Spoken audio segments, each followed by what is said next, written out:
اللہ اللہ اللہ اللہ۔ غسل کے لیے ضروری ہے کہ آدمی ہاتھ دھوئے، استنجا کرے، منہ میں پانی ڈال کے گلگلا کرے، ناک میں پانی دے، پھر سارے بدن پہ پانی بہائے۔ نماز کے فرائض میں قیام ہے، رکوع ہے، سجود ہے، قرات ہے۔ کہتے ہیں جی کہ میں ایک مریض آدمی ہوں، جب میں اپنی بیوی سے کوئی بات کروں تو میری منی کے قطرے جو ہیں نکلتے ہیں، کیا اس سے کپڑے ناپاک؟ بھائی وہ منی نہیں ہوتی اللہ کے بندے، وہ مزی ہوتی ہے۔ اس سے صرف وضو کرنے، اسی جگہ کو دھو ڈالیں، اور بار بار کپڑے بدلنے کی بھی ضرورت نہیں ہے۔ یاد رکھیں، ایک ہے مزی، ودی، منی۔ مزی اور ودی جو ہے یا تو پیشاب سے پہلے جیسے سفید پانی آ جاتا ہے، یا بعض لوگوں کو پیشاب کے بعد سفید پانی آ جاتا ہے، اس کے لیے وضو ہے، غسل نہیں ہے۔ اور ایک ہے منی۔ منی کا معنی یہ ہے کہ جو شہوت سے نکلے اور ٹپک کے نکلے، اور اس کی علامت یہ ہے کہ اس کے بعد انسان کا عضو جو ہے وہ مر جائے۔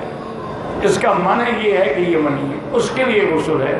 وہ بھی جہاں کپڑے کو لگے وہی دھوئیں، سارے کپڑے بدلنے کی ضرورت تو نہیں ہے۔ حدیث کو جمع کرنے کا کیا مطلب ہے؟ جب تمہیں پتہ نہیں پوچھنے کا کیا فائدہ؟ معنی یہ ہوتا ہے کہ کبھی کبھی دو حدیثیں معارض ہو جاتی ہیں۔ ایک حدیث میں حضور کا حکم ہے کہ اگر میاں بیوی ملیں جب تک پانی نہ نکلے غسل نہیں ہے۔ دوسری حدیث میں ہے کہ جب مرد اور عورت ملیں اور مرد کا حشفہ جو ہے وہ عورت کے جسم میں غائب ہو جائے، پانی نکلے نہ نکلے غسل ہے، تو اب دونوں معارض ہو گئے، اب ان کو جمع کیسے کریں؟ یہ ہوتا ہے جمع بالحدیث کے دو حکم ہو گئے۔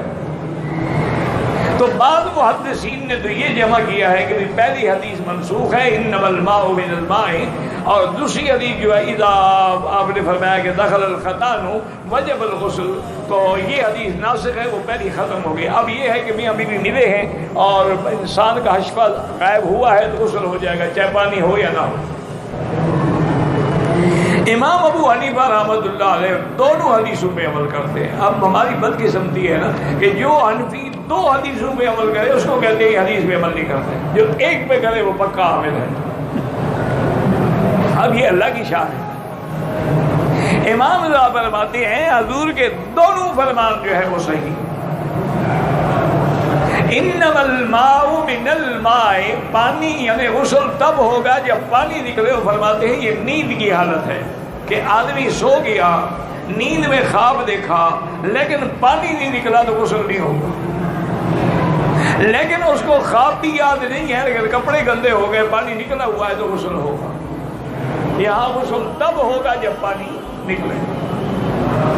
اور اگر جاگتے میں میاں بیوی ملے ہیں تو وہاں صرف نکاح خطاب۔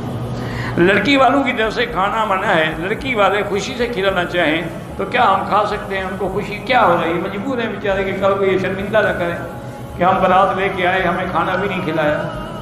آپ وہاں برات لے کے جائیں نہیں، کہیں جی ہم آئیں گے بس دعا کر کے لے کے لڑکی چلے جائیں گے، پھر بتائیں کیسے کھانا کھلائیں گے آپ کو؟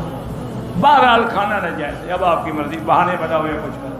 جیسے حکومت نے ایک ڈش کا آرڈر کر دیا کہ جی شادی میں صرف آپ ایک ڈش بنا سکتے ہیں، انہوں نے شادی کے بجائے میلاد کی محفلیں سجانی شروع کر دیں، اس میں 10 ڈشیں پکا کے کھلا دی، ہے شادی کی دعوت لیکن نام میلاد کا بورڈ لگا ہوا ہے۔ یہ تو بہانے والی بات ہے۔ شریعت میں ولیمہ لڑکے کی طرف سے ہوتا ہے، لڑکی والوں کی طرف سے نہیں ہوتا۔ اگر تمہیں اتنا شوق ہے تو لڑکی والے جو کھانا کھلائیں گے نا 1 2 لاکھ کا، ان کو تم پیسے دے دو تاکہ وہ تمہارے پیسوں کا کھانا ہو جائے۔ اسلام میں جہیز کی کوئی حیثیت نہیں اور نہ حکم ہے کہ جہیز دیا جائے۔ کوئی خوشی سے دے دیتا ہے، اس کی مرضی ہے، اتنا طلب کرنا بالکل ناجائز۔ کہتے تھے کہ لڑکی کی اجازت سے اس کا میراث جو ہے وہ جہیز بنا دیا جائے۔ لڑکیاں اجازت نہیں دیتی، وہ مجبور ہے، گھر میں رہتی ہے، کیا کرے؟ تم پہلے اس کا جہیز بنا کے پھر میراث بھی اس کو دینا، وہ تیرے مرنے کے بعد ملے گا، جہیز تیری زندگی میں ملے گا۔ دونوں گڑبڑ کیوں کر رہے ہو؟ میراث مرو گے تو ملے گا نا اس کو۔ جہیز، وہ لڑکی کہتی ہے اچھا میرا جہیز بنا دو، میراث نہ دینا. کوئی نہیں کہتا ہے، سب تم بہانے بنا رہے. تم میراث اس کو دے دو، اس کے نام انتقال کرا دو، پھر تمہیں واپس کر دے. ان کو پتہ ہوتا ہے ظالم لوگ ہیں، نہیں دیں گے تو بلا وجہ اپنی زندگی کیوں خراب کریں. ان کو پتہ ہے بھائی ہمارا حصہ نہیں دیں گے تو بھائیوں سے کیا جنگ لڑیں. نہانے سے وضو ہو جاتا ہے، اگر پہلے آپ وضو کریں گے تو پھر ہو جائے، نہیں کریں گے تو نہیں ہو. میرا بھائی غسل کرنے سے پہلے اگر نیت بھی کرو اور وضو بھی کرو، یعنی ہاتھ دھو، ناک میں کلی کرو، پانی دو، منہ میں مزمزہ کرو، غرغرہ کرو، اور پھر غسل کر لو تو پھر دوبارہ وضو کی ضرورت نہیں ہے. اگر غسل سے پہلے تم نے وضو کی شرائط پوری نہیں کی اور نیت بھی نہیں کی، پھر دوبارہ وضو کرنا پڑے. غسل میں آنکھ، کان، ناک، شرمگاہ کے اندر دھونا. اندر اگر انگلی داخل کر سکتے ہو آنکھ میں تو ضرور کرو. کیا خیال ہے آپ؟ بے وقوفی نہ کیا کرو. اگر پانی مارتے ہیں جتنا چلا گیا چلا گیا. ناک میں پانی دینا ضروری ہے، کان کا مسا ضروری ہے. شرمگاہ میں بس انگلی پھیر دی، اتنا ہو گیا تاکہ صاف ہو جائے، پانی پہنچ جائے گا. کیونکہ یاد رکھو غسل کے اندر 3 فرض ہیں، یہ یاد رکھو. ایک فرض جو ہے غسل میں وہ ہے کلی کرنا. دوسرا فرض یہ ہے کہ ناک میں پانی دے اچھی طرح یہاں تک آ جائے. اور تیسرا فرض یہ ہے کہ سر سے لے کر پاؤں تک ایک بال کے برابر بھی جگہ نہ ہو جو خالی رہ جائے، جہاں پانی نہ پہنچے. بس یہ 3 چیزیں ہیں غسل میں، ان کو یاد رکھ لو، عورت ہے یا مرد ہے. باقی یہ ہے کہ جہاں تک آدمی کی وسعت میں، اب آنکھ کے اندر ہم کیسے انگلی ڈال کے پانی پہنچائیں گے تو انشاءاللہ جلدی اندھا ہو جائے گا. 2-4 نمازیں مشکل سے نصیب ہوں گی. معنی یہ ہوتا ہے کہ تم آنکھیں بند کر کے نہ بیٹھ جاؤ جب چہرہ دھو رہے ہو، بس تاکہ جتنا جانا ہے پانی چلا گیا. اور پھر بھی آدمی آئے صاف کرتا ہے، منہ پہ ہاتھ پھیرتا ہے، صاف سب ٹھیک ہو جاتا ہے.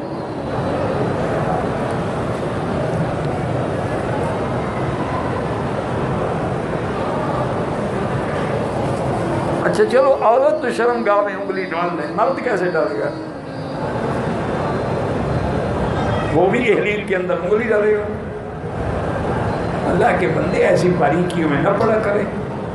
بس الحمدللہ جتنی تک توفیق ہے، عورتیں بھی استنجا کرتی ہیں، بدن صاف کرتی ہیں، اندر کا پاس رکھتی ہیں، خون کا انتظار کرتی ہیں، پاکیزگی کے خیال سب کو سمجھتی ہیں.